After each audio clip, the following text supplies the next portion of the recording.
There are absences that echo louder than presence, not because they took something from us, but because they awakened something within us. What if the person you can't forget wasn't just someone? What if they were a mirror, sent to reveal a part of you that had fallen asleep? Carl Jung taught that when we fall deeply for someone, especially without understanding why, it's often the anima or animus awakening, the inner image of our lost opposite. It's not about them. It's about what their presence touched in your unconscious.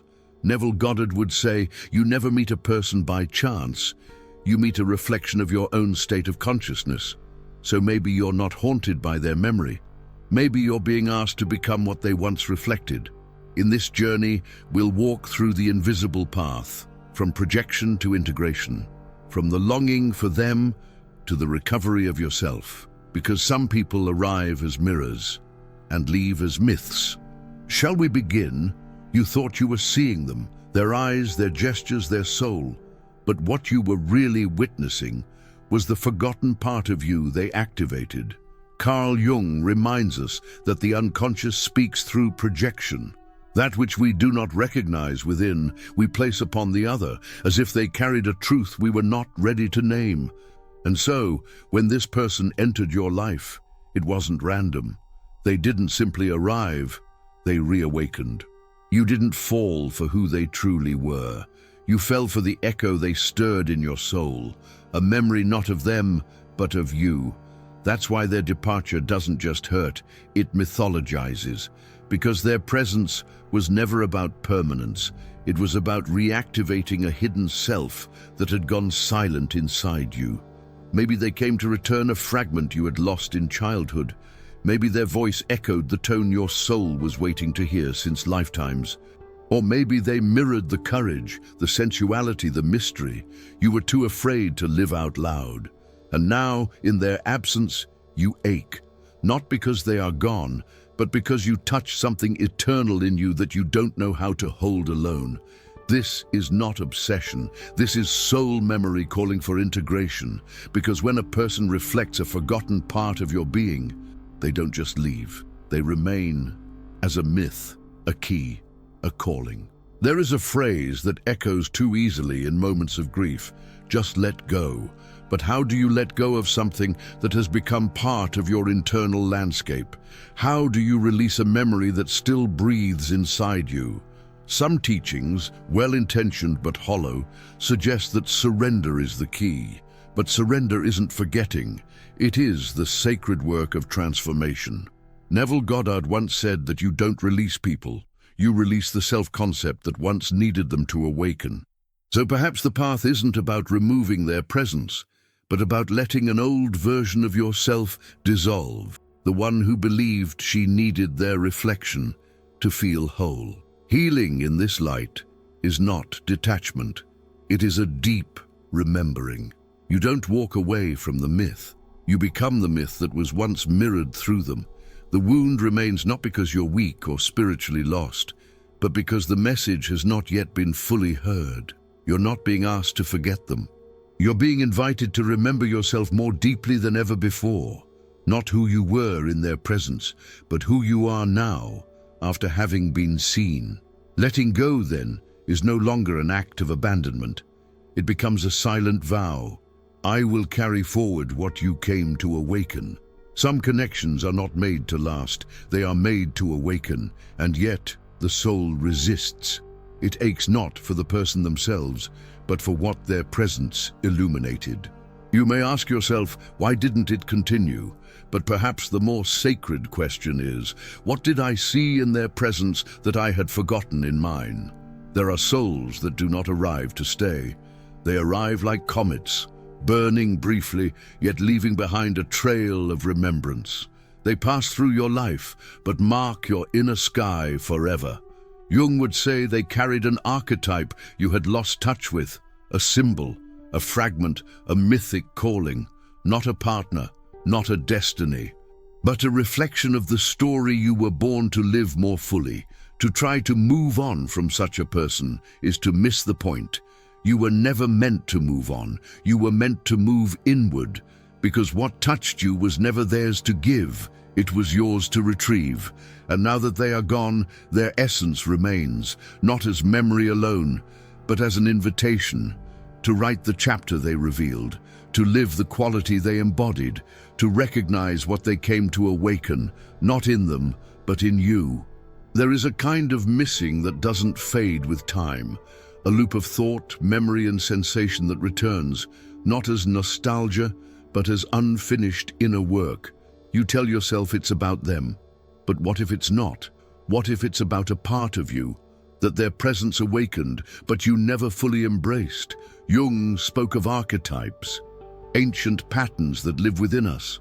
When someone activates an archetype we've neglected, a psychic bond is formed, and if we don't integrate it, it returns. Again and again, not in their body, but in our thoughts, our dreams, our emotional landscape. This is the loop, not love, but longing for the self we glimpsed and couldn't yet embody. Neville Goddard would remind us, you are always attracting your own consciousness. So the more you resist that reflection, the more it repeats, not to torment you, but to remind you. There is a version of you still waiting to be lived. So each time they arise in your mind without warning, each dream, each memory that burns unexpectedly, is not a sign to return to them. It is a summons to return to what they awakened in you. The solution is not distraction, it's not forgetting, it's remembering, and thus with reverence. The echo will cease when the soul is heard. Some people don't just leave, they leave behind a myth, not a fantasy, but a sacred script your soul had forgotten how to read. Was it the muse who inspired you? The forbidden lover who stirred the wildness you silenced? The wound healer whose presence mirrored the cracks you tried to cover? Or the liberator who made you feel more alive in one gaze than years of safety ever did?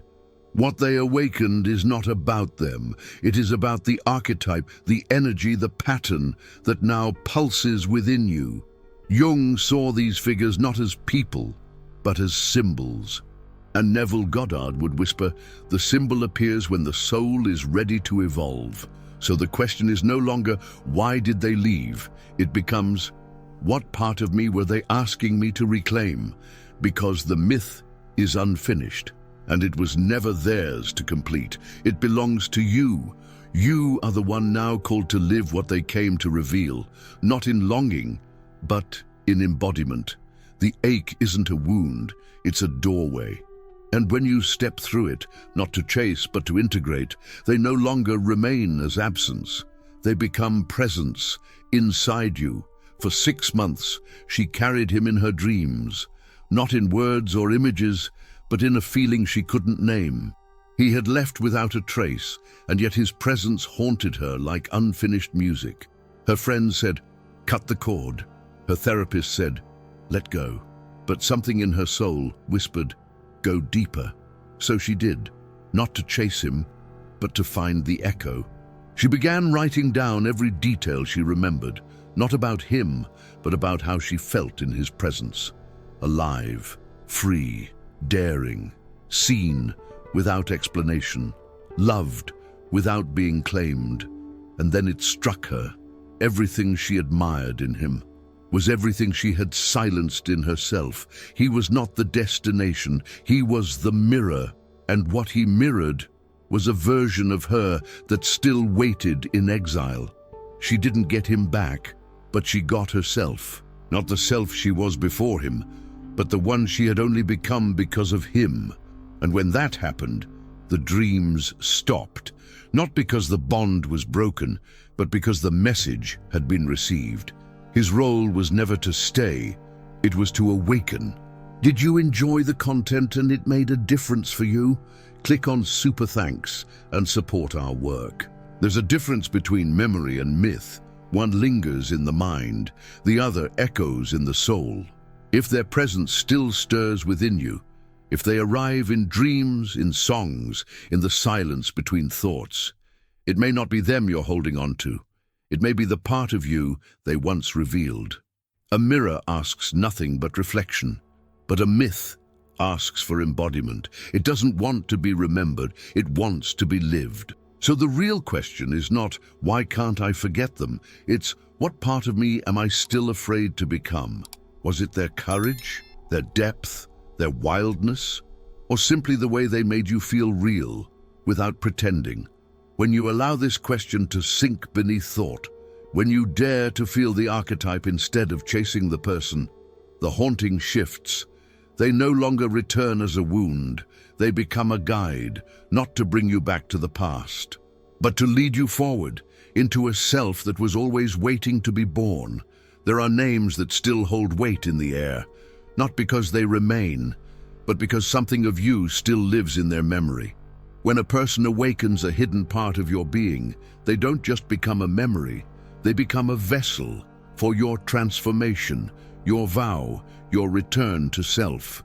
In the quiet ritual of symbols, something deeper can be heard, not a resolution, but a resonance. Imagine lighting a candle, not to summon, not to release, but to witness. On one side of the paper, a name, theirs. On the other side, the truth, who you became in their presence. Let the ink speak what silence couldn't, and when you are ready, let their name burn, not in anger, not in goodbye, but as a sacred return to spirit, to the dream, to the myth. What remains in your hand is not about them, it is about you. These words read softly to the soul. This is who I am now called to become, not because of you, but because of me. Not all healing is forgetting. Some healing is remembering, with reverence, and choosing day by day to live the echo they once awakened. Some absences are not empty, they're full of echoes, not of another person, but of a self you hadn't yet met. Carl Jung taught that the most meaningful connections often arrive with an archetypal charge, not to complete us, but to return us to what we had abandoned within. And Neville Goddard reminds us, we do not attract others. We attract states of being we are ready to embody. So if their memory still walks beside you, it may not be a sign of longing. It may be a sign of awakening. Some people come to reflect your soul, others to ignite it. And when they leave, they do not disappear. They become myth, not to haunt you, but to remind you who you were always meant to be. If you made it this far, comment below, "Estoy despierta," so that others may know they are not alone in this silent remembering. And if this touched something sacred in you, the next video awaits, like the next dream in a long and unfinished myth. Shall we meet there?